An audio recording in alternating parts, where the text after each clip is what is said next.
This is the king of old school, Steve Corino, and you're listening to Interactive Interview. Interactive Wrestling Radio.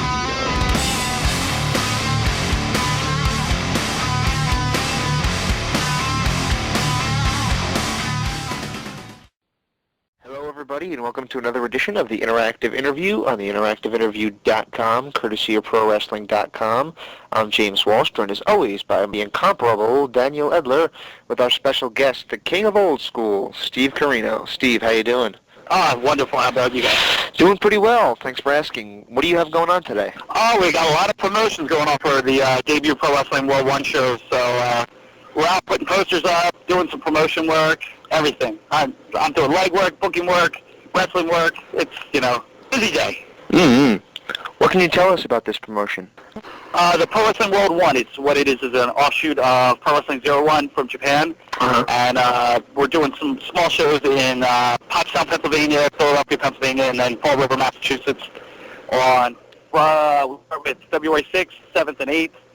We got some great guys coming. We got Masato Tanaka and Yoshihito Sasaki coming from Pro Wrestling 01, and then you got myself, C.W. Anderson, Simon Diamond, Jerry Lynn, Just Incredible, Low Key, Spanky, Homicide, CM Punk, Jack Victory, The Solution, Matt Stryker, Josh Daniels. Got a whole list of guys coming. So it's we're pretty excited, and everybody tickets have been going more than we ever expected them to go. So it's been great so far. For those who don't have access to be going around reading your flyers, where can they find this information out on the internet? You can find it at 01USA.com, ZROONE USA.com. We have all the World 1 stuff up there. Plus, we have we just opened the website maybe a month ago, and we've got 01 News, 01 USA News, and then World 1 News. It's a great site, and we just keep adding to it more and more. Of course, recently you're fresh off the MLW shows just over a week ago. How did they go? They went well. Friday night was not a normal MLW show, and there were a lot of glitches that I wasn't happy with. But Saturday, we picked it up full steam, and it was a totally different show. If you watch the tape from Friday and then the tape from Saturday, you'd think you were watching two different shows. So I was really proud of how it ended. How sore were you after your own match? I'm sorry? How sore were you after your own match against? Anytime you wrestle Terry Funk, you're sore. Oh God. I'll tell you what. I ask Dusty Rhodes every once in a while, and I go, Terry always blames his hard left hand on that. That he's 110 years old. I go, what was it like 30 years ago? He goes, it was even much harder, and he complained about, no, I'm just an old man. I just can't hit you. That's just the way I hit. I'm like, oh, he can. Terry Funk has the hardest left hand I've ever felt my entire life. So, add that with barbed wire and the craziness of Terry Funk. Yeah, I was pretty sore on Sunday morning. Of course, your match was on first, due to obviously the fact that the barbed wire had to go up and whatnot, and taking that down probably easier than putting it up. But how do you feel the crowd reacted to the fact that was the first match on the card? I think they were shocked, and that's what I liked about it. They were shocked about it. I thought it was a good idea to put it on first because we didn't really end the show on a great note on Friday. Mm-hmm. So I thought it was a great idea to start the show off hot and then finish the show off hot. The Horsemen and the Samoan Island Tribe had a really, really good match on Saturday night, and that's what finished off the show. So I think the crowd was happy with it, and I was happy with it, and God knows if Terry was happy with it. Moving to a more chronological order of the interview, were you a wrestling fan growing up? Oh, a huge wrestling fan growing up. I started watching wrestling when I was about 8 years old, and the first things I saw was WWF in Philadelphia, and then we had just gotten cable TV, so it was great because we got Georgia Championship Wrestling, which today still was my favorite territory of the time. Georgia Championship Wrestling was just such great hard wrestling, and once I saw Tommy Rich on TV talking about Buzz Sawyer, talking about Harley Race and Ric Flair, I was hooked, and that love's never died. Who were some of your favorites besides, of course, Tommy Rich? Tully Blanchard, because we used to get Southwest Championship Wrestling, and Dusty Rhodes, Ric Flair, Barry Windham, Eddie Gilbert. Who else? The Midnight Express. There were so many different personalities that I enjoyed. So I was just a huge wrestling fan. Overall, there wasn't too many guys that I didn't like. So but I had certain favorites. Mm-hmm. At what point did you decide that wrestling was something you wanted to get into? I always wanted to be a wrestler from the first time I saw it, but I was never a big kid growing up. And when I turned 21, I saw an advertisement for a wrestling school at a nightclub that I was going to. And I thought about it, couldn't get it out of my head. Finally, I said, you know what? I said, I'm going to give this a try. If the wrestling school says I'm too small, that are non-athletic enough, then I'll call it a day. But I just want to be told no, and that's what I did. And luckily it all worked out for me. A name that I'm sure is taboo with you, but Teddy Hart made a mention that you trained at the WWE dojo. Any truth to that? Oh yeah, I trained there in '98 when they would bring guys up there. Mm-mm. Where else were you trained? With Tom Brady in Reading, Pennsylvania. Tom Brady and King Kalua. Yeah. Many of us, of course, know that you are a former NWA World Heavyweight Champion. Given your roots, what does holding that belt mean to you? Oh, that was the ultimate thrill, because that was the first championship belt I ever saw on TV. And we're talking '81 there, right when Flair won the belt and he came into Georgia, and that was the first championship belt I ever saw. So that was the one I always wanted to hold. And when I became the World Heavyweight Champion 20 years later, and it was such a thrill. Upon reading up on your biography, let me try that question again. Upon reading up on your biography on your website, I see all the titles that you've won. Mm-hmm. It's amazing to people to read this list of titles. Does it ever become numbing to you just to win a championship belt? No, not at all. It's always a big thrill. I've won titles in front of 50 people. I've won titles in front of 5,000 and 10,000 people. And it's still the same thrill. I mean, you have your favorites with the NWA title, the ECW title, the MLW title, the 01 US title, the NWA Intercontinental Tag titles. Those were some of my favorites just because, I was such a big fan of those belts to begin with. But, just 2 years ago I won a belt in West Virginia, and, in front of maybe 50, 75 people. But those 50, 75 people all came out, and they all appreciated what, everybody was doing. So it was such an honor to, hold that belt for the 4 weeks that I held it, And so, yeah, it never gets numbing. It's always such a thrill. And, the belts that I have still are in my house and stuff like that, and I display them no matter what they look like, no matter what they say. Those are championship belts, and they're honors to hold. Of course, most of the fans in the world probably got their first chance of seeing you for the first time in ECW. How did you end up being brought into that company? Of all people that brought me in, it was Nova. Paul was looking for some fresh talent and stuff like that, and Paul wanted to bring in Reckless Youth, and Nova had suggested me. So I came in, I got to try out and everything like that, and it really worked out well. You just mentioned Dusty Rhodes a few minutes ago, but many feel that the feud that put you on the map was your feud with American Dream Dusty Rhodes. Oh, I totally agree, 100%. How do you get along with Dusty today? He's like a father to me.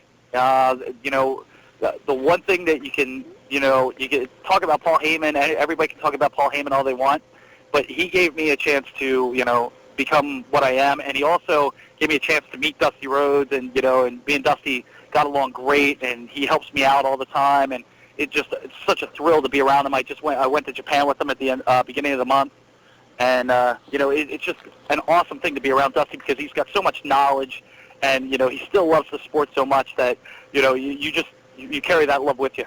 How was Dusty the wrestler to work with in the ring?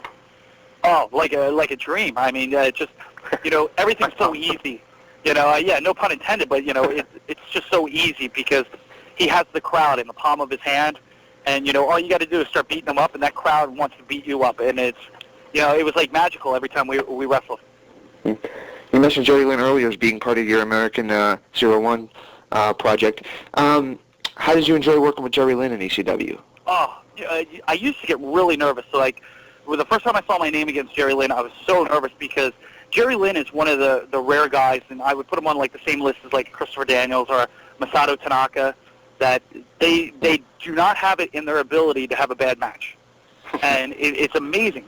And so it's one of those things, when you face a Jerry Lynn for the first couple times, you're just nervous.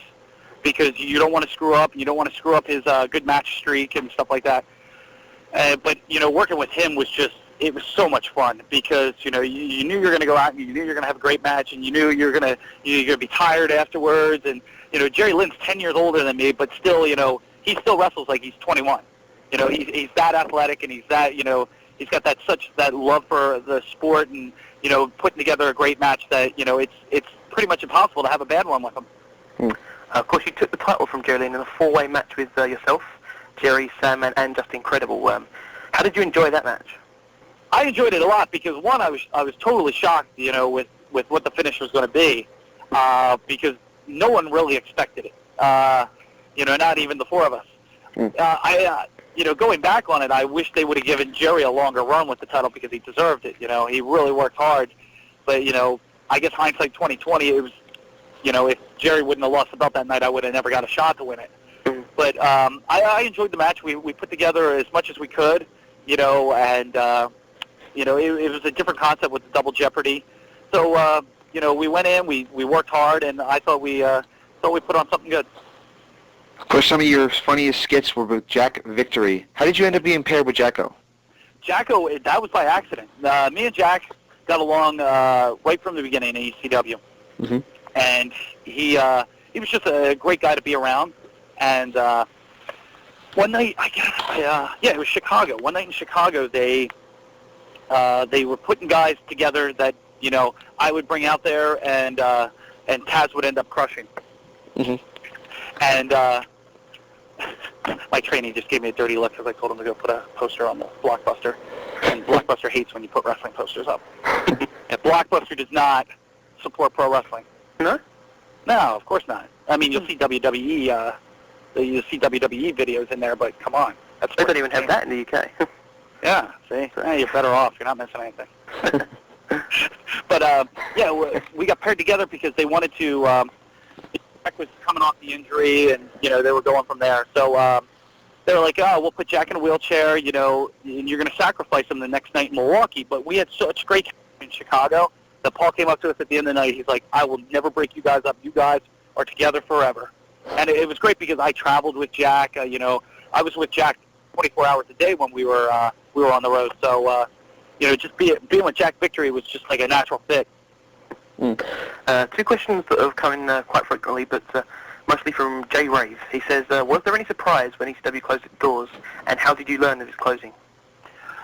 Well, you know what? There was no surprise to it because you knew it was coming. It was just a matter of time. Things just weren't working out, and so there was no surprise. Everybody was sad about it. But if anybody has told you that they were surprised, then they're also going to tell you that they believe in Santa Claus because. You had to be an idiot to know that it was going to stay open. Things just weren't going good, and Paul tried to get new sponsors and new TV and stuff like that. And when that fell apart, you just knew it was a matter of time. Mm-hmm. Were you owed money? The second part of the question? How did you learn of its closing? Oh, how did I learn it was closing? I was actually ready to leave before it actually closed the doors. The last pay-per-view was January 7th. I was, there was a conflict with, there wasn't enough pay, and I was ready to leave.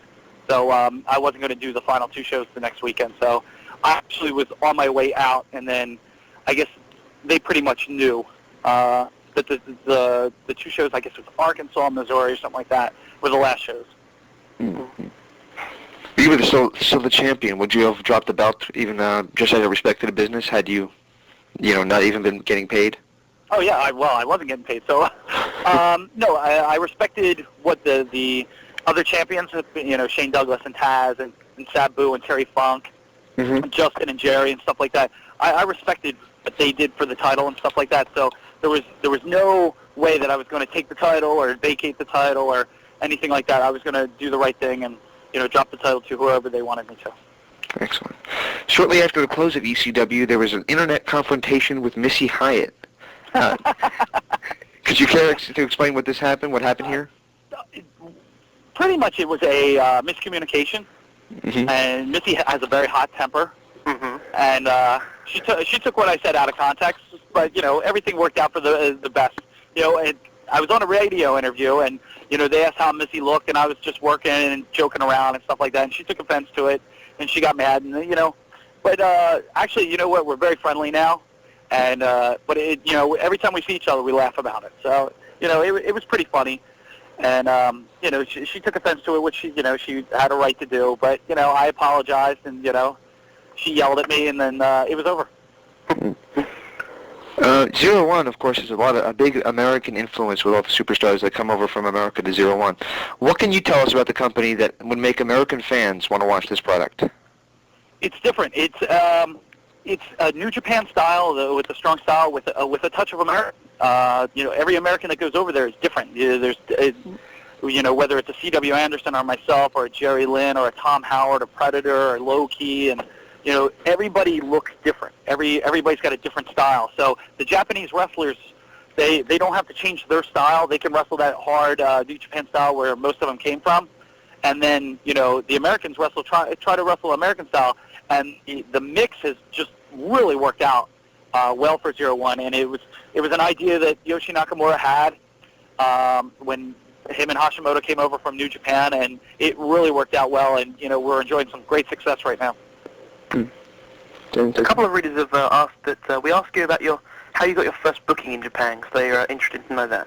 I got first booking in Japan because I was the NWA World Champion, and Hashimoto's dream was always to be the NWA World Champion too. So, and 01 is an NWA member, so they were interested in bringing me over and doing some stuff. And at the time, it was like 2001. I was about 195 pounds, and I was like, they didn't think I had the look of a heavyweight, and they actually asked me to. They're like, please put on weight, whether fat or muscle, no problem. Just please be heavyweight. So, and instead of being muscle, I figured, man, I could just eat, and I'm great. No, but right now being at 235, it really helps. It helps take those kicks from Hashimoto. It's like a big cushion now. But that's how I got my booking as world champion. I came over. And they actually brought Mike Rapata, who was the champion before me, over, and they awarded us the Intercontinental Tag Team titles, which we lost the first night we were even there, to Shinjiro Otani and Yuki Ishikawa. And then the Japanese came over in October to win the belt from me in Tampa, St. Pete. And from there, they liked how I came up with the style of match and everything like that, and I got a full-time job from it. Earlier on, you mentioned Spanky will be on your 01 USA show. Yes, 01 USA shows. If you look on the website, he's X, so we're going to announce him tonight. So you may break it before we do. Ooh, excellent. Well, of course, because he's left WWE last week. But what can you tell us about his leaving? His leaving is pretty much something we negotiated because he wasn't happy, and there was talk of him being released anyway. And 01, he left 01 in such a great way that they always wanted him back, and he always emailed the office and see how they were doing and stuff like that. So when the rumors started coming up that he might get released, we put in a call to the WWF office. We also put in calls to Spanky. We said, the second you're gone, you can come home to Japan. And finally, he wasn't getting any. They weren't talking release yet, but he finally said enough, and he had talked to his girlfriend and everything, and they decided that they wanted to go home to Japan. So it's going to be great. Spanky returns on the 30th, and the 01 fans are just going nuts. You think it was Hulk Hogan coming back. Are there any other potential WWE maybe signings for 01 possibly? You know what? We're interested if Paul London gets released. We're interested. We had heard a rumor that Rhino might get released. So we're definitely interested in those two. I take tapes over to 01 all the time to see, so that we can keep bringing in new talent and stuff like that. But the two that I would really throw in for is Paul London and Rhino. And finally, just on an issue of kind of ex-WWE talent, will Dustin Reynolds be in 01 in the future? I'm sorry, Dustin Rhodes? Yep, Dustin Reynolds. Yes, yes, he will start with 01 probably on the February tour. Does he have the 90-day clause? Is that why? No. It was stuff to go on vacation with his family, and we wanted to set up his coming in. So it was pretty much just he wanted some vacation time, and we wanted some time to promote him. And the final question I've got on international shows, per se, is in April you're booked to come into the UK, in my area, against Loki for the ICW, a show I'm going to be at. So how are you looking forward to that? Oh, I'm looking forward to it. I love England. I came to England in 2001 for 2 weeks. I had a blast. I worked for, who did I work for? NWA Hammerlock. I worked for FWA, and I worked for TWA. And I had a blast. You know, the English fans were just phenomenal. They were great to me, and you know, I had a really good time, and I can't wait to come back. Mm-hmm. You worked for many NWA groups, but one of the groups that you did work for a short time with was TNA. Why did that pan out to a long-term deal? Pretty much, it was one of those things that they have. You know, they have a program that they want to run weekly. I can't be there weekly. So, and I'm not a Vince Russo fan, so I wasn't going to listen to anything Vince Russo had to tell me.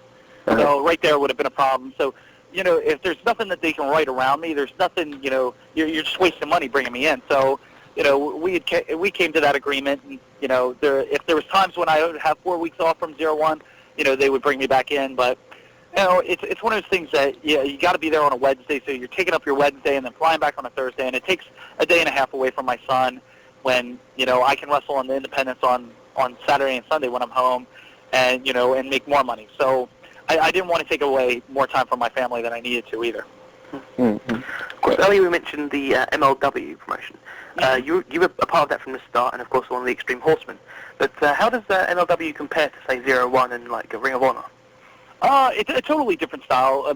MLW is more of a old NWA style. You know, they have a touch of the new stuff, but it's more of an old NWA championship wrestling from Florida style, and that's, you know, the Florida fans are very picky on what they like. They like that good, hard style of wrestling. So, you know, when you talk about Ring of Honor, you're talking about an innovative company, like a company that, you know, is just trying to innovate itself every show, and, you know, that's what makes them successful. And 01's more of a strong style. So you got 3 totally different styles of wrestling. Of course, talking of MLW, you got still the heavyweight champion, and will be defending up in upcoming shows and whatnot. But I was watching a couple of tapes of the promotion the other day, and I was watching in particular the War Games match with Terry Funk and whatnot, and the Extreme Horsemen versus the other 5 guys, and in the double ring. How did you enjoy that match, and who proposed the particular finish with the fire shot? Oh, the fire was Terry Funk. That was, it looked so damn realistic, so... Oh, well, because it was. If you slow motion it, that fire is all over me. I mean, it burned. I mean, the next day, you know, I had, you know, my skin was burnt, so you couldn't get much more real than that. But it was fun to be in there with all those legends, and, you know, with the exception of Sandman, it was, you know, you had legends in there. Bill Alfonso's been around for 25 years. Terry Funk's been around for 35 years. You know, Sabu is a legend of our generation. Dr. Death Steve Williams is a true legend, you know, in just football, college football, and, you know, and pro wrestling, Japanese pro wrestling. So, you know, it was an honor to be in there, and then have Barry Windham on our team is a, you know, dream come true. Of course, and at the beginning of the show, you did the interview explaining as to why Jerry Lawler would not be at the show, and well, how much of that interview was a shoot, and how much was scripted? No, nothing scripted. Anything I come up with on my own. I come up with it right before I got there. Hey, you gotta hold on for a second. I gotta order my son's lunch. Hold on, okay? Okay. Yes, can we have a Mighty Kids meal, the hamburger? This is cool. Yes, please. What's your price? Do you have pink lemonade, please? Anything else? Yeah, could I have a number 10 with a Coke? Anything else? No, that'll be it. Have 81 people around the refrigerator? Okay, thank you. All right. Yeah, none of my promos are scripted. All of my promos are done, you know, as soon as the camera comes on or I get in the ring or something like that, because I've always been a believer that you don't get true emotion until you're actually faced with it. Mm-hmm. What is your opinion of Ring of Honor? Oh, it's an amazing product. I'll tell you what, I wish I could do 90% of the stuff that they do there. Jeez.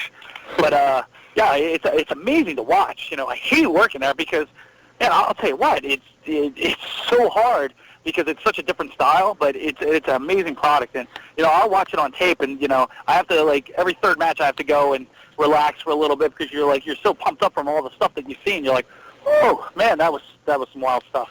But yeah, it's awesome promotion. Rob and Gabe have really found their niche. You know, and they're pretty much the first. They're pretty much the first group that I've seen that has really capitalized on promotions through the internet.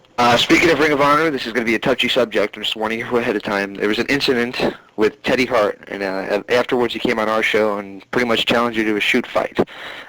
First of all, your opinions on Teddy? Thank you. My opinions on Teddy? Phenomenal wrestler. Phenomenal wrestler. You know, he's a young kid that, you know, can't. He confuses reality. You know what I mean? He's a kid that sometimes talks about things that he has no idea what's about. You know, up until that interview, I guess you were the one that broke it, huh? Yeah. So up until the interview, I had no idea what went on that night. You know what I mean? I saw him and Samoa Joe have a pull apart, and I pulled Joe away, and next thing I know, you know, he's burying me on the internet. So if Teddy pulls his head out of his ass, he's going to be a phenomenal performer, and he's going to make a lot of money.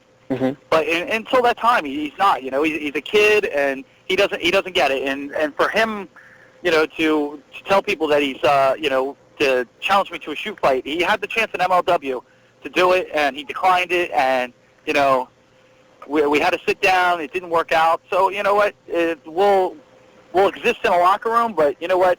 I have no time for a kid that, you know, opens his mouth like that at such a young age. Of course, on the internet, after the sit down you just mentioned, it came across on a few of the websites that basically they kind of portrayed you as being the one in the wrong that didn't want to sit down and listen to Teddy Hart's thoughts. Is that? I listened to him. He had nothing good to say.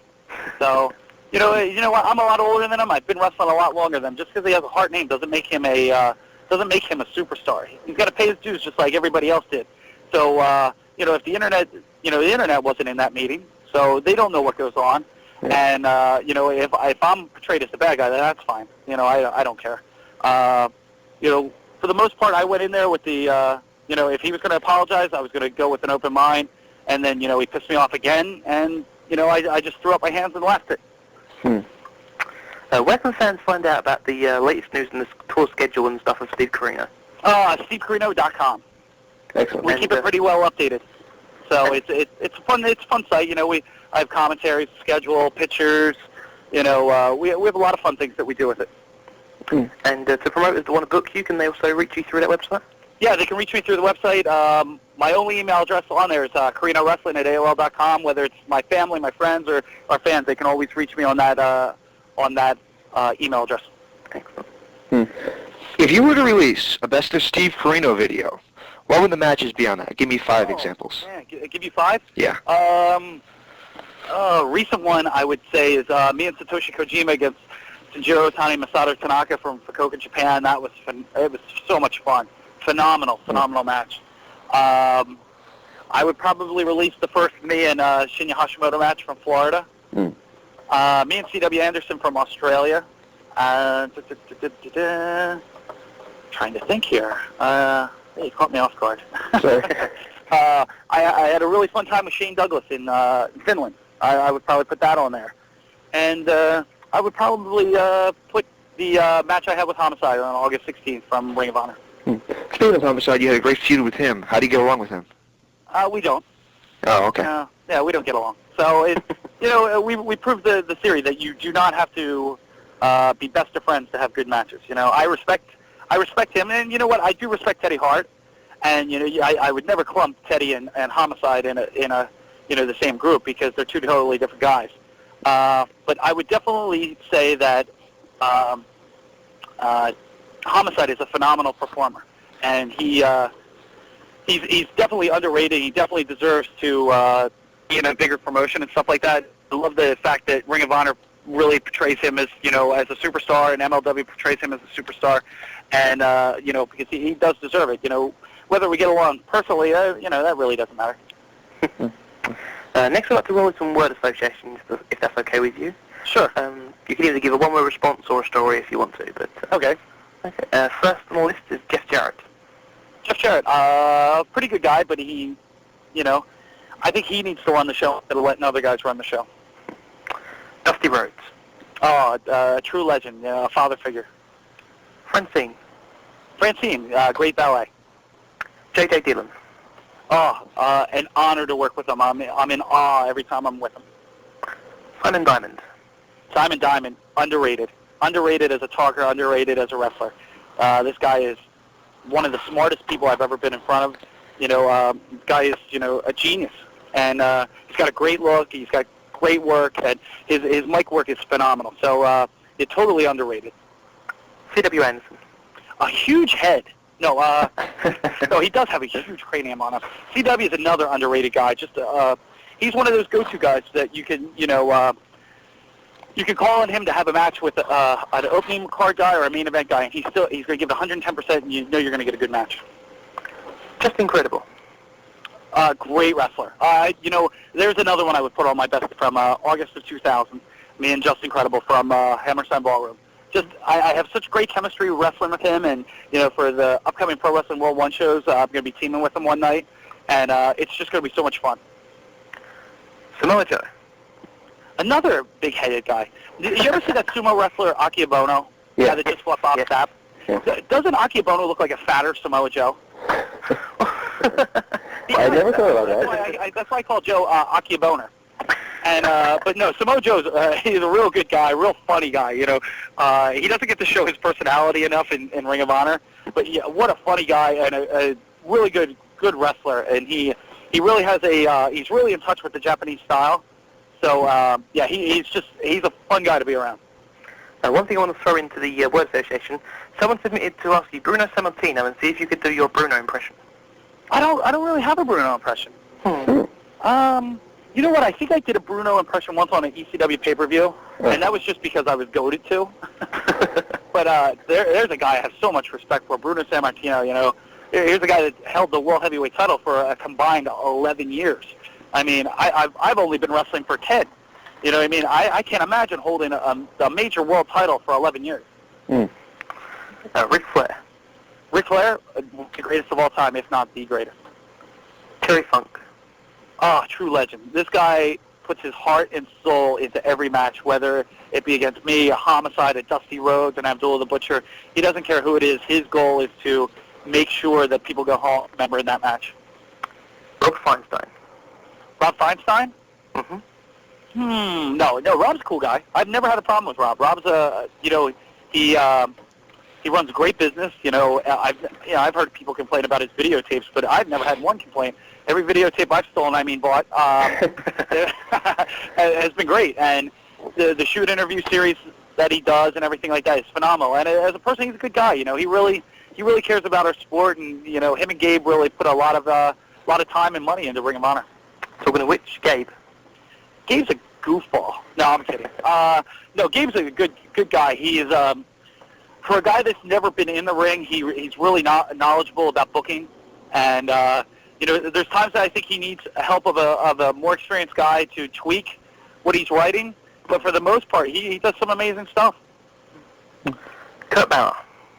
Kurt Bauer, another guy that has a great vision, like Gabe and Rob, has a great vision of where he wants his company to be.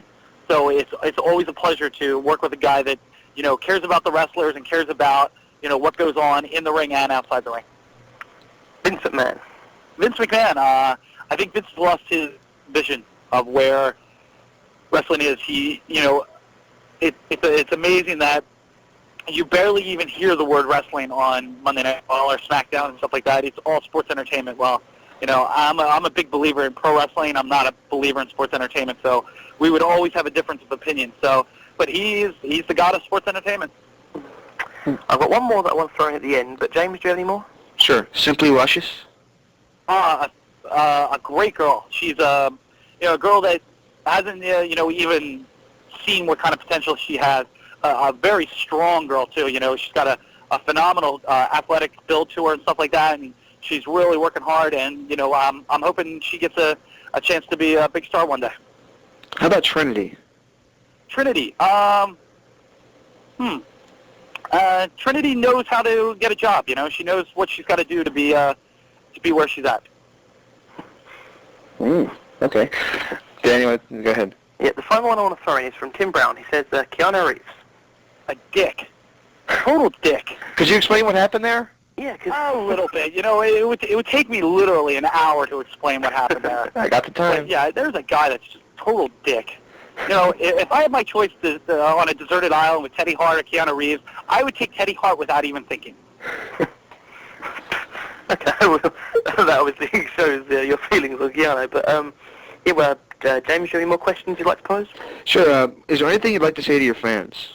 I'd just like to say thank you for all the support that you've given me over the last 10 years, and thanks for all the support that you've given our industry. There's times when our sport insults the intelligence of wrestling fans, and, you know, it's because of the big promotion out there and that there's not many alternatives. But I love that, you know, fans turn to an MLW or a Ring of Honor or a World One or a Jersey All-Pro, and, you know, NWA Florida and all the other good promotions, ECWA.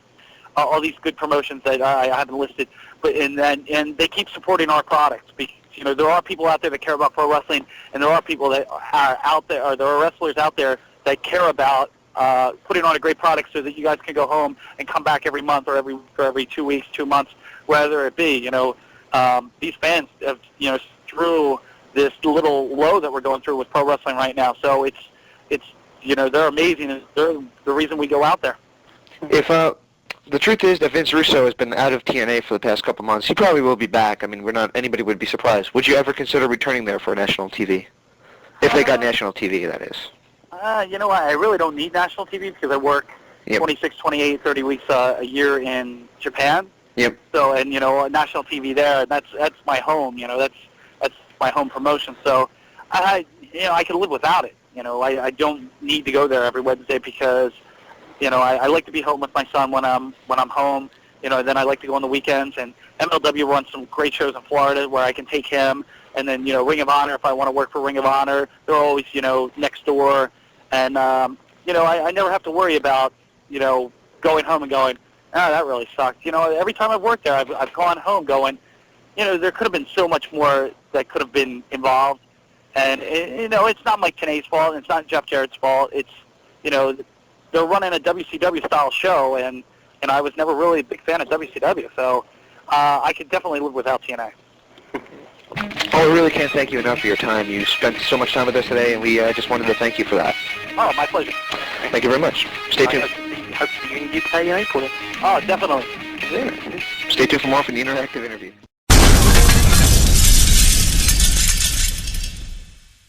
Hey, this is the Queen of Extreme, Francine, and you are listening to the Interactive Interview.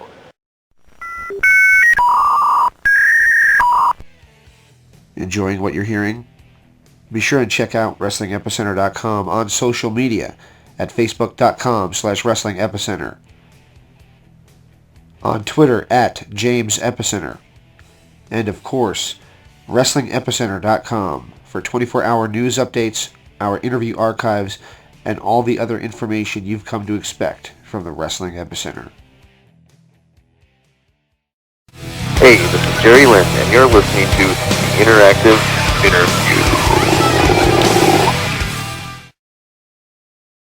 Welcome back to the interactive interview. We just finished up with Steve Corino. Daniel, what'd you think? The king of old school. The king of old school has returned. Indeed. Class is in session. So, what do you think? I really enjoyed it. I especially liked the fact that he was ordering McDonald's on the air. Yeah. And I'm so leaving that in because I just find that so, it's cool. I don't know why. I just found that, I was like, this is cool, even when he was doing it. I was just thinking, you know, this is like real life. It made me quite hungry, though. Yeah, me too. Which, since I'm on a diet, that's not a good thing. Oh. You know, I'm sitting there and I'm craving a double cheeseburger, and I'm thinking to myself, I can't eat, though. I already had my meals for the day. So, yeah, all I've had all day is the Subway, so... you're lucky. So I've been up since 7 this morning, 7 a.m., and it's now like 3 a.m. the next day. So I've had a Subway all day. So. I had a little bit of rice, and for dinner I had turkey, so... But rice is not very filling. I'm going to probably go and do myself something to eat in a minute, but I don't know, I might just go to bed. Yeah. It's closer. Yeah. And just as filling. Well, I'm not going to eat the bed. I'm going to sleep in it as opposed to eat it. So. Why not? I don't think it would taste that nice, to Ah. Unless you can tell me otherwise. I've never eaten a bed before, no. Oh, okay. Let's see if anybody's eaten a bedpan. Wrestlers might, and that was terrible. Don't worry. That was terrible. I have no idea where you were going with that one. And to be honest with you, I'm not sure I want to know. Answers on a postcard. Right, yes, I agree with you. It was a good interview. I liked that. He was honest and open and, whatnot. And that's the sort of thing you can come to expect from a Steve Corino interview. So I actually like to get him back on the show at some point, because I heard him for 2 hours as a co-host on another show about a week before he came on here. It was just actually just before his MLW double shot. I think it was on the Wednesday before then. And I heard him, it was 2 hours as a co-host, and he was really funny. He's very funny. He has a very sarcastic side to him. Like, he'll say something, and he'll say something in a different tone, and it'll just strike you funny. It's like, well, you're not missing anything. And then he's talking about the WWE videos. And you said, well, they don't even have them here. And he goes, it's just as well, you're not missing anything. And he goes, shh. And keeps going with his previous thought. And I started cracking up at that, but I just kind of held the phone away because I started laughing, and I didn't want to be, busting up like I was for Bobby Heenan on the air. But yeah, I really enjoy it. He can definitely hold his own in the conversation and seem down to earth, and yet still seem knowledgeable at the same time. So he's good. It's all good. Very different too. He's not your typical interviewer. In what way, per se? Well, he's not just. For example, the last 3 shows have been with guys that started in the last couple of years. Mm-hmm. And realistically, they're still trying to find their niche. They're trying to find a home, basically. Mm-hmm. Corino basically has had a home. And even though he's still, he's only been in the business a decade now, he's not been, he's considered more he's like a route to Japan. He's very much different. He's very well respected, I guess you could say. As opposed to some of these other guys who are very rarely even known. Even though they're greatly talented, and I'm sure one day they will be at his level, but they're not currently at that level. Takes time, and of course the rubber VCW really helped and such, and he's definitely a deserving MLW champ. MLW returned on Monday night television. I saw a little bit of it. Was pretty impressed. Yeah, I've just seen a bit of it on my computer now. I've seen this on my computer, and it's not the same watching it on a computer, though. It's not. No, you're right. But still. Which this is a hint. This is Dave Corleone. Mm-hmm. Once you have the tape filled up, help me out, because I'd love to see it. The way it's supposed to be seen. This guy is so cool. I'm going to send him some classic NWA, and he said, you don't even have to give me anything, because I'm just a giver, not a taker. But I feel bad taking things from him and not giving him something in return. So I'm going to give him some classic NWA, maybe a couple Clash of the Champions. I was actually speaking to my mum the other day, and she said like, hey, how you doing and whatnot. I said, I'm fine. I said, and I just got a parcel through, and it was a couple of videos from another guy who sent me a couple of videos through. But I was just saying about videos with us. She said, oh yeah, and because obviously I don't live at home, so Dave still sends the videos at home. So when I go home, I have something to watch rather than having to chat with my family and whatnot. But yes, but she said oh yeah, a couple of videos came through. She's like, you should really start giving this guy some stuff back. I said, well, I've offered. I really have, and if you can think of anything, I will do. So. Yeah, I'm going to give him some classic NWA, probably some Clash of the Champions, maybe, I got this thing called the Bunkhouse Brawl, but I don't think it's the first one, because they're talking about previous years of it, and I never heard that the other previous years even took place. So, it's the one that Dusty won them all, I think, but it was Dusty Rhodes against the Horsemen. Dusty Rhodes is... The idea that my mum came up with that I can give back to him was British things, like a flag and such like that, like tourist items. To be perfectly honest, I mean, okay, Dave, if you're listening and you want a British flag or something like that, I don't know, tourist items from London and such, then I can willingly send you some over, but I don't know if people buy them because they want them as opposed to buying them because they're in the country. But I don't know. Okay. Maybe people want them, maybe it's just me who thinks they're silly, but... I got an idea what you can give them in time. What's that? An IPW T-shirt. Hey. Hey. IPWUK.com. Thank you. IPWUK.com. More details to follow soon. Yes, indeed. We're not going to give too much away right now. No, we're not. But I'll tell you one thing that we're going to be different about. Mm-hmm. Our company is not going to be run by a porn star. Let's not go into it. Okay. Well, I said it before, I'll say it again. You make a living fucking people, and then you make a living fucking people over. Yeah, well. Anyhow, moving on, distinctly. What was I going to say? Oh, yeah, again, I was going to say something, and I can't remember what. We were speaking beforehand, it was all laid out perfectly. Steve Corino? It's falling apart. Oh. It's falling apart, it's terrible. So, what'd you think of MLW? It was good, yeah, I enjoyed them. I thought they could have got, I like Teddy Hart on cover. Assuming we've watched the same show, of course. Okay. Assume we have. Was it the show with Loki and Homicide as main event? I think, but I don't know if I got that far into it. What matches did you see then? I don't recall any of them, honestly, because I've just been watching TNA, so it's all a blur right now. Well, Bobby Quance and Puma versus Stampede Bulldogs was the first match. Then they had Jack Evans with Jack Evans against Sunday Dutt. And the main event was a long match between Loki and Homicide. I say long, it's not hugely long, like an Iron Man or anything, but it was long. It's probably about 15, 20 minutes, was it? It was a bit longer than that. I'd say almost 25, I think. But I could check that, but I'm not going to. Okay. But yeah, it was about 25 minutes long, which is quite long for a TV taping that is only lasting an hour, if you know what I mean. Well, they're probably trying to get Loki over. Yeah. Or Homicide, or Gary Hart. So. Yeah, probably all three, actually. The key is to get all three over, but since this is probably Loki's first appearance, It was. they're probably trying to get him familiarized. Yeah, for those who don't watch TNA, which is probably not that many people. I mean, when you figure it out, probably as many people are watching MLW as TNA. I mean, it's probably the same based audience.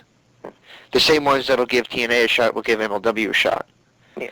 Because they're not under the impression that the only thing is the WWE. Well, I won't get into that either. But Good. Yeah, and so talking of TNA, how's it going? Because of course you're watching it and I'm not. I'm actually have to be in a different room, but I left the room when it was America's Most Wanted against the Red Shirt Security. Alright. Any particular reason why you left the room then? I was liking the match, but I came in and I wanted to see if you were on because I want to get Corino up tomorrow. Alright. Oh really? Okay. Talking of, of course you mean the interview you'd like to get online. Which would... Oh yeah, no, of course, no. I meant the other. You meant, pardon?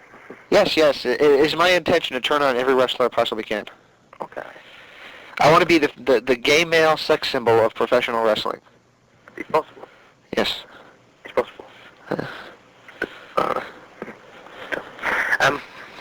That is a problem. I want to send some feedback. That is a problem. I won't. Well, James is having his little fit. I just had an idea, but I won't say it on the air. I'll tell you when I get off. Do you reckon there's a way possible that one day people could, stream me through one speaker and stream you through the other speaker and have, a dial they can sort of turn down so that if you start laughing and sort of going off on one in the background, then I can still speak? Oh, maybe one day. I'll look into creating it. But, talking of which, I want people sending feedback on the possibility of TLA maybe going live for one day. I would like to do that, actually. On the WrestleMania day. I would like to do that, actually. I'm looking into the possibility of it. It could probably happen. If you have the equipment, or if you tell me what equipment to get, I'll gladly do it. I'm looking into the possibility of it, put it that way. Okay. I'd like to do that. I'd be very happy to do that. It doesn't really matter if we both want to do it, though, because if we both want to do it, that's great, but if nobody wants to listen to it, then it's a bit of a pointless waste, so. Are we going to be sitting there watching WrestleMania doing this, or right after, or right before, right after, what? Maybe before. Right before, maybe right after, too. Just to kind of wrap up. Before. Just before, trust me. But yeah, so I'm looking into that. Okay. And for some reason I just picked up a ticket for a cinema ticket for The Last Samu. The Last Samu? Yes, it's The Last Samurai, but because they can't fit the whole word samurai on there, it's The Last Samu. He's one of the members of the Head Shrinkers, isn't he? Exactly. It's a Samoan Island tribe, so yeah. Anyway, yeah, so send in... Which one one of them became Rikishi? Yep, Fatu. Fatu became Rikishi, okay. And Samu was in MLW. He's Ekmo Fatu? No. Who's Ekmo Fatu? Ekmo Fatu's but Ekmo and Kimo. The 3-minute warning from... Okay. You know Rose is still in WWE. Oh, that reminds me, TNA just announced that S.A. Rios is going to be there. Oh, yeah. They also brought back Jerry Lynn tonight. Did they? Very nice, yes. I was very happy to see that. Oh, excellent. Where was the... The crowd is hot, too, but the only problem is they're all ICP fans. Was ICP on tonight? No, but they apparently were in the parking lot. Oh, really? At the time that I left, they weren't there, though, because there's a couple of people painted up, which is such a kiss rip-off, by the way. But there's a couple of people painted up in the crowd, and they're all chanting ICP. Like, half the crowd's chanting ICP, and half the crowd, like, after they say ICP, saying, sucks. So it's like, ICP, sucks, They're trying to, I mean, it's offensive only when they're doing a promo, and it has absolutely nothing to do with ICP, and they're chanting ICP. But maybe it should be a red flag that, even if I don't like the guys, and personally I don't, I mean, I think they're funny and all, but I don't see what the big draw would be. I think, novelty for a couple of weeks maybe. But maybe if they're getting that big of a reaction, you should think about using them on the air. Well, it was talked about, and I knew they was going to have some sort of barbecue apparently before the event, so whatever. But yeah, so there's a possibility of them using them, but at the same time they probably wouldn't want to overshadow this Mr. Johnny Fairweather or whatever his name is. Johnny Fairplay. I have no idea who he is. Has he been on yet? No, but they showed his limo, and he pulled some blonde back in. They had the women coming in the limo, and he pulled one.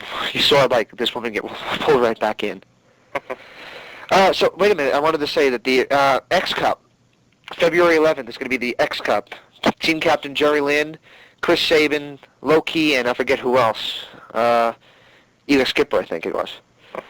Against the Spanish team, which is Juventud Guerrera, Hector Garza, some guy I never heard of, and Ese Rosa.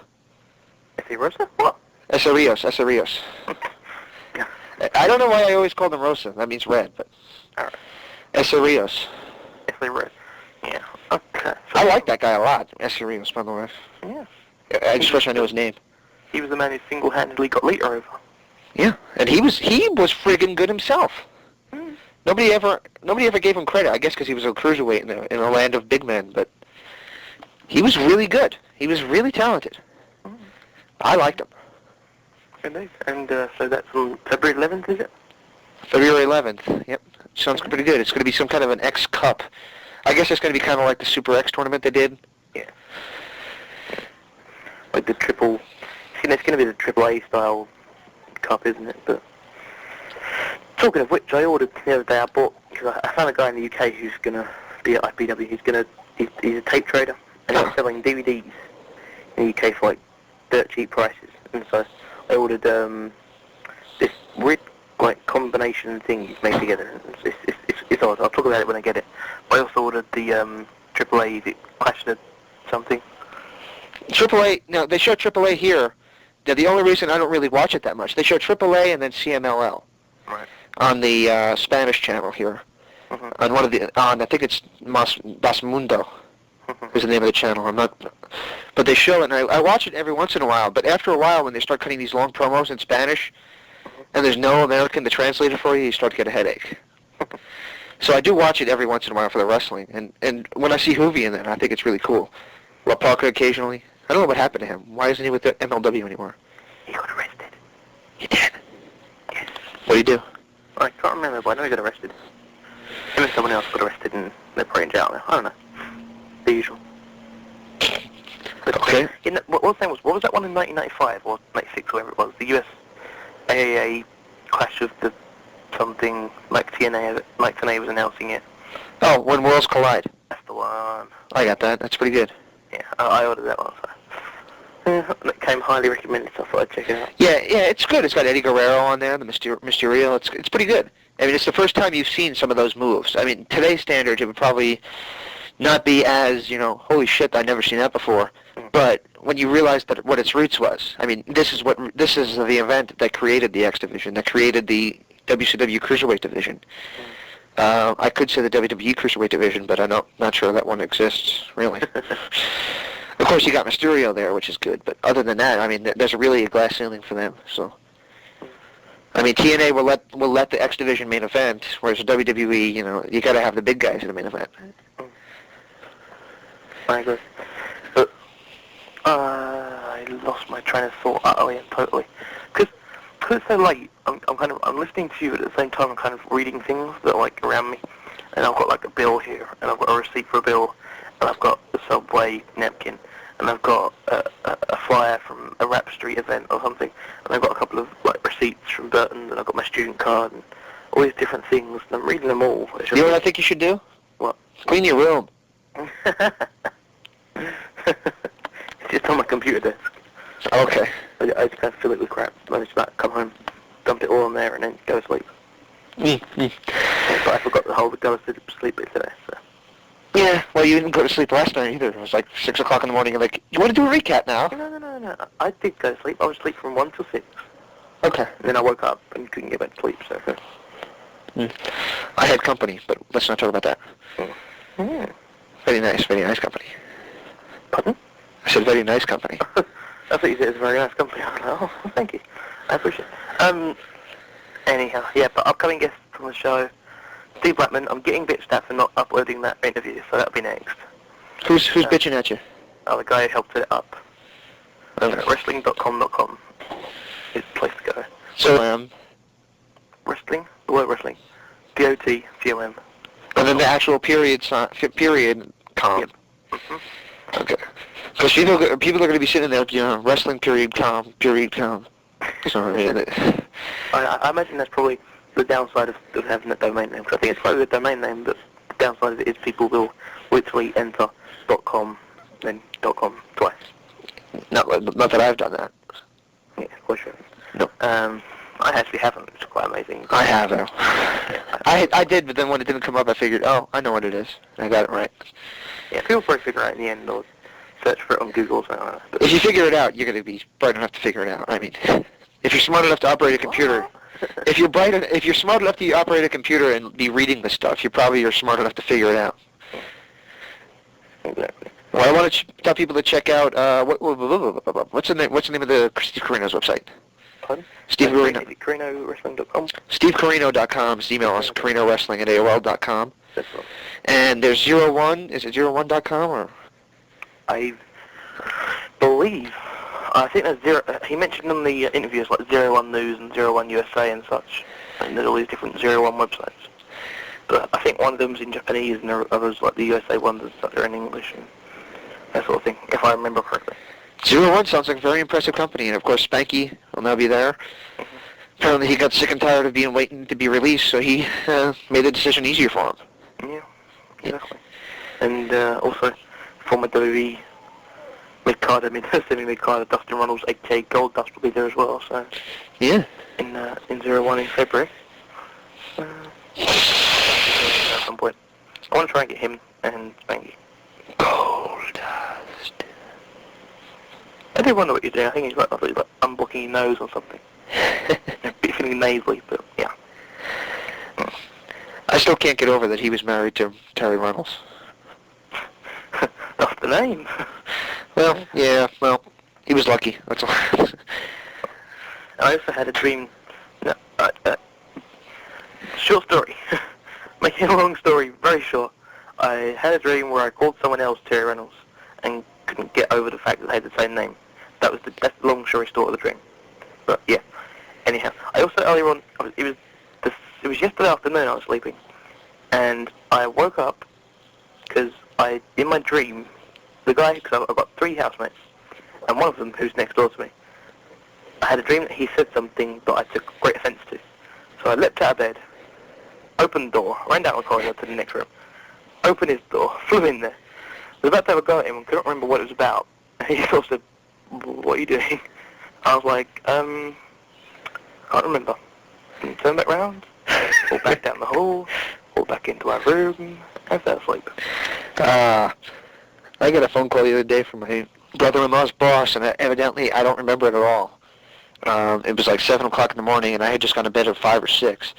And the guy calls, and I pick up the phone. I'm like, "Hey, what's up?"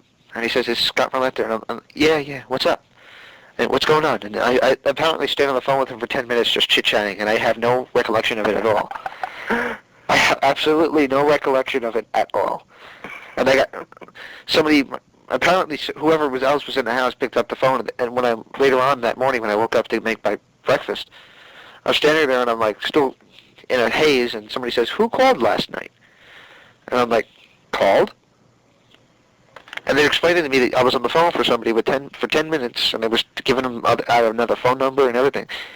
No recollection of it at all. Well, it is, okay, 10 minutes, I can't really explain, but apparently it's like, if you wake up and you're awake for less than 11 seconds, or it's some stupid small amount of time, if you're awake for less than that, you don't record it. And I must do that all the time, because I have people tell me, like, they come in and say, like, "Can I do so-and-so?" And I'm like, "Yeah," I sleep.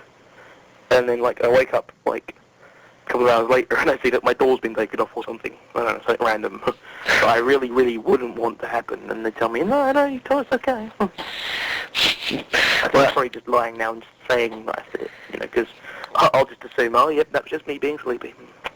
Some people are chronological sleepwalkers, though. I don't sleepwalk. I think if I did, then I've got plates and kind of stuff and weird objects on my floor. So if I was to get out of bed, I'd probably wake up. Once again, Daniel, clean your room. I will do. I have 7 visitors coming. No, I'm sorry, 5 visitors coming at the weekend, so it'll be clean by then. Any of them female? No, they're all male for a reason. Okay. Not for any particular reason like that, but they're all male for a reason. In that my phone beeps in front of me. In that we're organising sort of a lads' weekend type thing. So Lad. Okay. It wouldn't really work, a lads' weekend with females. Well, it'll work with them, but it won't work inviting them down. Yeah, you get what I mean. So, Royal Rumble this weekend. It's probably the last interview that goes up for the Royal Rumble. Probably not. Royal Rumble! And there goes half the viewership. For those of you who are still with us, of course, Royal Rumble. It's available in the UK because people keep telling me it's not, and I keep telling them yes it is. It's available on Sky, NTL, and TeleWest. Now, would that be something you have to order? Yeah, it is. It's going to be a pay-per-view, which happens 4 times in the UK every year. But yep, it's some Irish channel. They're showing the pay-per-view. In the UK, of course, it's probably in the usual systems or whatnot in the USA, so I don't keep up with that. But yeah, in the UK, call your local cable operator or provider and ask them about it. The earliest you can book it is Friday. WWE Royal Rumble, my predictions. I say Goldberg takes the Rumble. I say Goldberg or Cena, but I don't want Cena to win it, so I'm going to say Goldberg. Did you hear about, apparently Goldberg's been ordered or asked or whatever by WWE management not to use the jackhammer anymore. The finisher now has to be a spear. Why not the jackhammer? They just asked him not to. I think probably along the lines of when WWE asked Undertaker and Kane not to do Tombstone anymore. And they just crack it out for big special occasions now. But perhaps that's along the lines of same sort of thing for Goldberg. Or maybe they just feel that, say, by him using the spear and then the jackhammer, it maybe makes Rhino's Gore look weak. Possibly. But if so, I'd maybe suggest, instead of telling Goldberg to remove... Why would you want him to only do the spear if you thought his score looked weak? I think you'd only make him want to do the jackhammer, not as much the spear. If you wanted to make Rhino look stronger. But they're going to release Rhino anyways, so... Well, apparently, by the things of it, unless they're going to do what they did with D'Lo Brown, which was push him and give him actual TV time, and then have him, like, released, which is stupid. But unless they're going to do that, then I don't think they're releasing him, because they're actually using him in SmackDown now. Oh, well, that's good. I'm glad he's not going to get released then, but I was hoping to see him in TNA, because I think he's got something that they would be able to benefit from. Ring presence. Ring presence, yeah, he's actually a good worker. Definitely. He's As Steve Corino was saying. And honestly, I think if they used him right, they can make him a killer. But putting him in matches, I think the last time I saw him was on Velocity, and this just shows how little I watch. But one night I was flipping through the channels, and it was him against Bradshaw on Velocity, and he got beat to a big boot. So I was just like, that's not good. Mike Horton syndrome. Big ECW star. Does quite well. Comes back from injury. Uh-oh. It's kind of Chris Canyon syndrome as well. Big WWE star does well in WWE. Part of the his MVP gimmick. Gets a shoulder injury, which looked absolutely disgusting, and comes back, and he's the guy that jumps out of the box with the Undertaker. Okay. I totally agree. Chris Kanyon should be on TNA or a company that can appreciate him. Too good of a worker to be wasted. So hopefully, I say hopefully he'll get released. Obviously, I don't mean it like that. I don't mean like, yeah, I hope the bastard gets released. You mean, you hope he gets released for his own good. Exactly, yeah. Yep. For the good of the fans. Yep. So, I did the Kurt Angle arms when I said that. what'd you say? I went for the good of the fans and threw my arm, or my remaining arm, because not that I've only got one arm or anything, but because I'm obviously holding the phone with one arm. So with the other arm, I just kind of did the Kurt Angle. You know, as he throws his arm, that sort of does the 360 spin in the ring. Yeah, I did that. Carry on. Good God. Carry on. Well, if you only had one arm, maybe you could be Zach Allen's tag team partner. Hey. Or they could just release him and get rid of him, but anyway. I like Zach Allen. I just think that the people don't realize that he's a novelty act. And as mean as that sounds, that's what he is. You're not going to see him for 5 years.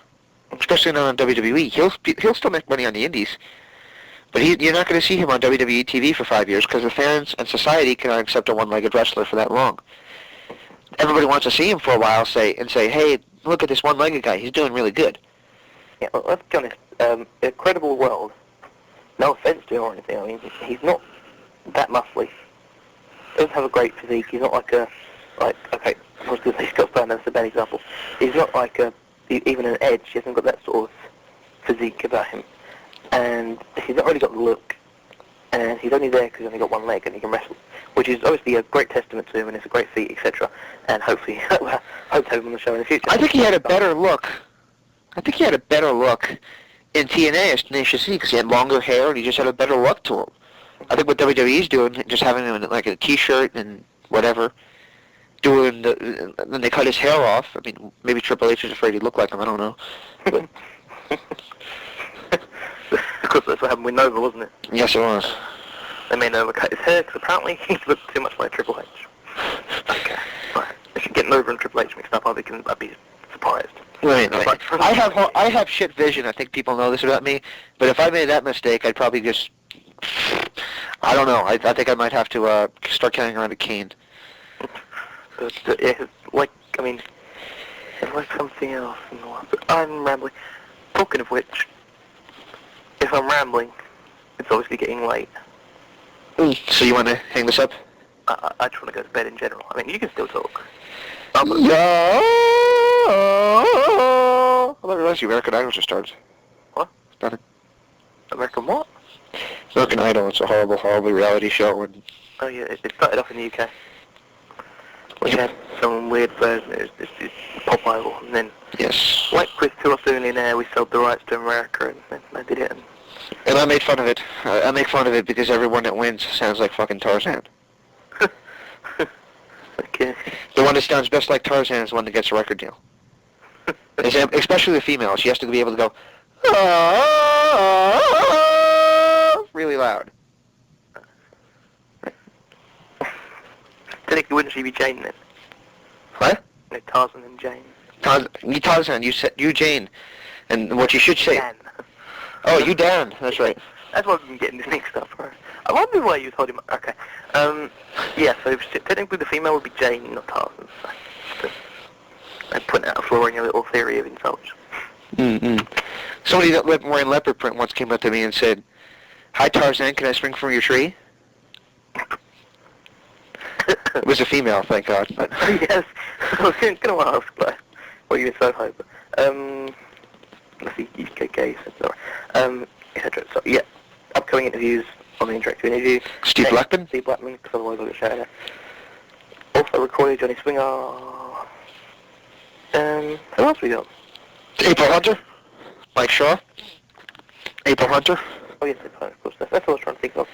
I thought of Mike Shaw, I couldn't think of the people. But I've also arranged and set a date with Doug Williams. Doug Williams? We're just to let you know, more than anything else, we're recording that on Monday. Okay. Very early your time, I can be pleased to say. Okay, good. No other interviews have dates set though. So we will do some calling around And once we've uploaded Johnny Hunter, April O'Neil, and everybody that I just said and can't think of the names and can't get the names out properly, all of what we just said, rewind about 30 seconds, it's more entertaining back there. We'll have those interviews up first, and then we'll get some more. And I'll try and get another UK guy to go along with Doug Williams so that people download it. Is he in the UK? Yeah, Doug Williams is the FWA champ. Okay. So I'll try and get Alex Shane on, because he's the FWA booker. That'd be a good double, if possible. Double shot, yeah. Then you can also talk about Doug Williams for IPW UK. IPWUK.com. Shut up. Stop promoting, I'll do that. When I want to, say in April or May. Or whenever the hell the show's going to be. Shut up, seriously. Seriously, I have a deal with someone that I won't say anything about such and such. Oh, okay. Until a certain date, so shut up. Okay. Well, then you might want to change your MSN thing then. Yeah, no, I mean, I'll do that. There's people that know me. I'd have to see that, but Okay. not publicly. Oh, I thought you were trying to promote it. That's why I said. No. Oh, I'm okay. just showing off the fact that I actually did a design for once. Ah. I did pretty much the entire design for it. Is it still a white page, or did you actually change it? No, I changed it. Okay, I have to check that I'm out. not sure I showed you it. Yeah, you showed me it, but it was kind of like a template. Alright. It was kind of like, no data, no data, no data, no data. Oh yeah, no, I changed the design completely.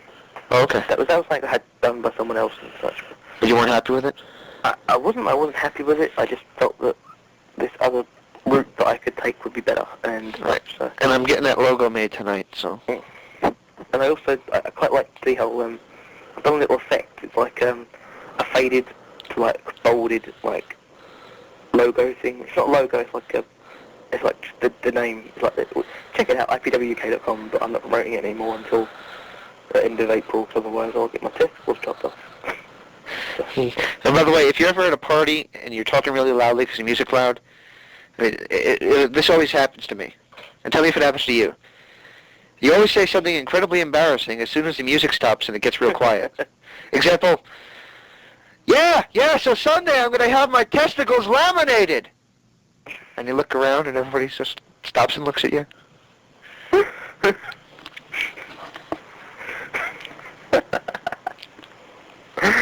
Oh my, the mental images I don't want. Just, no, I'm going to have to go and look at some porn. Jesus. Oh my God. Well, this has been a great interview with Steve Corino, and given that he's from Japan, well, not from Japan, but since he's such a Japanese star. He's from Japan. He looks at and he speaks. Steve Corino, no. I appreciate you, Steve, on the show. Check out check out stevecorino.com and you'll get links from there, etc. Well, I just wanted to say that since he's from Japan, I'm going to play something off a live album that just came out a couple months ago. Japan Live 95 from Dokken. So here's the song. What? He said again, he said he's from Japan. Well, he's not from Japan, but he said that's his home. Yeah. Well, That he's there probably about 30 weeks out of the year. That's his home federation, yeah. So. That's his home league, basically. He's known as the Road to Japan, basically, from what I understand. And he had a couple of nice things to say about a former guest that I legally am not allowed to talk about. Ooh. But I will say this: with him, I concur. So. Anyhow, appreciate coming on the show to Steve, if you're listening, and appreciate fans listening, and appreciate... I am Santa Claus. Good night, everybody. This is It's Not Love by Dokken.